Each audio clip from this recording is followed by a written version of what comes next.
Hello, this is Brian. Today is Sunday, October 17th, 2021. I'm along the mountain highway. I believe this is M99, the number. It leads from Lake Isabella up towards the Sierras near Ponderosa. You know, the road number changes quite often, but that's not important right now. What is important is being right by the Kern River. I got a spotlight on shrubs video I want to show off today. Today's episode focuses on the Sierra coffeeberry. This is Frangula californica, subspecies cuspidata. Now, up until fairly recently, I've had trouble telling coffeeberries apart, because I've seen Frangula californica, subspecies californica, which is usually a lower elevation species in California. Then you got Frangula californica, subspecies tomentella, which is often found in the mid elevations. And then there's Frangula californica, subspecies cuspidata. This one is subspecies cuspidata. So this coffeeberry, like all the other Frangula californicas, are in the Buckthorn family, the Rhamnaceae. And these are usually medium to sometimes quite large shrubs that may be anywhere from evergreen to semi-deciduous.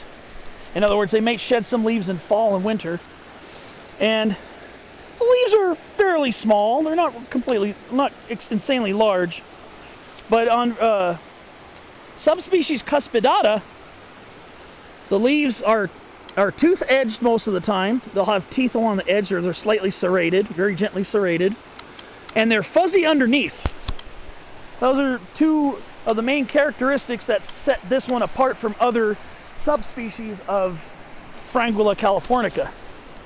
And I do plan on getting to those other subspecies in future spotlight videos, because I like to keep my videos spotlight and variety specific, because for me it enhances the interesting factor of the variety that these plants can have here in California.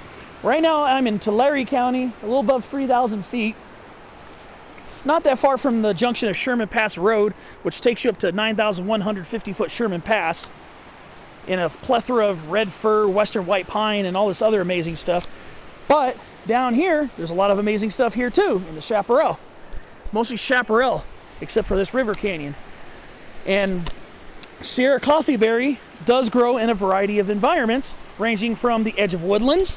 Like here we got Quercus wislizeni, variety wislizeni, interior live oak. We got Quercus chrysolipus, canyon live oak, gray pine Pinus sabiniana. We got ponderosas near the riverbed. We got Fraxinus velutina, the Arizona or velvet ash. And then we got coffeeberries. Coffeeberries a lot of times are found in woodlands, and then sometimes they're also found in the chaparral. So they do grow in quite a variety of habitats. So why is it called coffeeberry? Why is Frangula californica, the species as a general species, called coffeeberry? Well, it's the fruits. When the fruits ripen, they kind of look like coffee beans. Now, we're a little past the period for them to be fruiting. I guess the fruits got picked off. Here's some old dried ones here. But they do ripen to roughly this color, but they're a lot more plump. And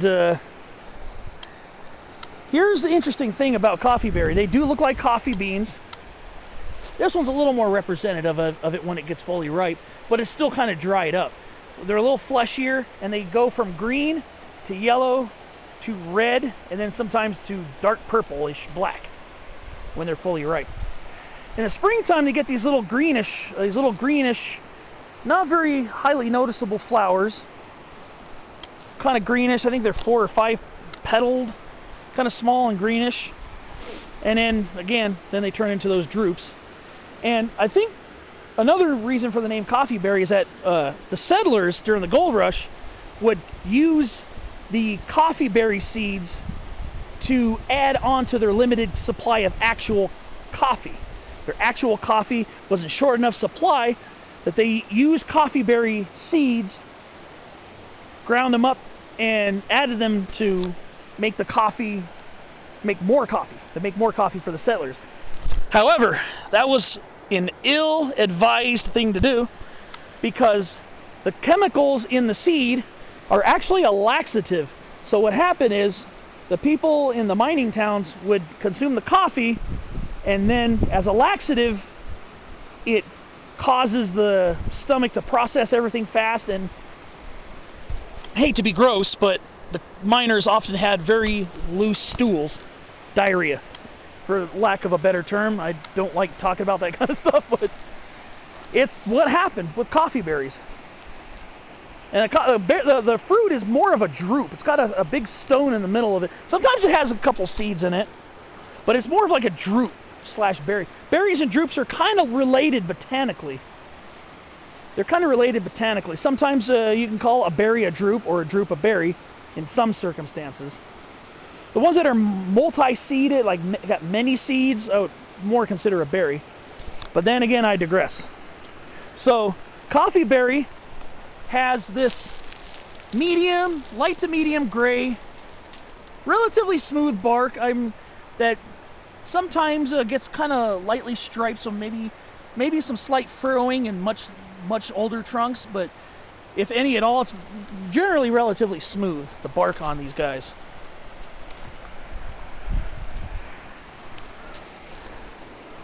I have seen these also in the San Gabriel Mountains of Southern California. Sometimes I'll see the cuspidata subspecies over there as well. I've seen it near Big Pines in LA County.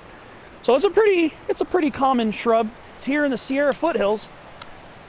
So beautiful coffee berry, Frangula californica, specifically the Sierra coffee berry. So once again, to review, light to medium gray bark, smaller, relatively small, sometimes medium-sized leaves,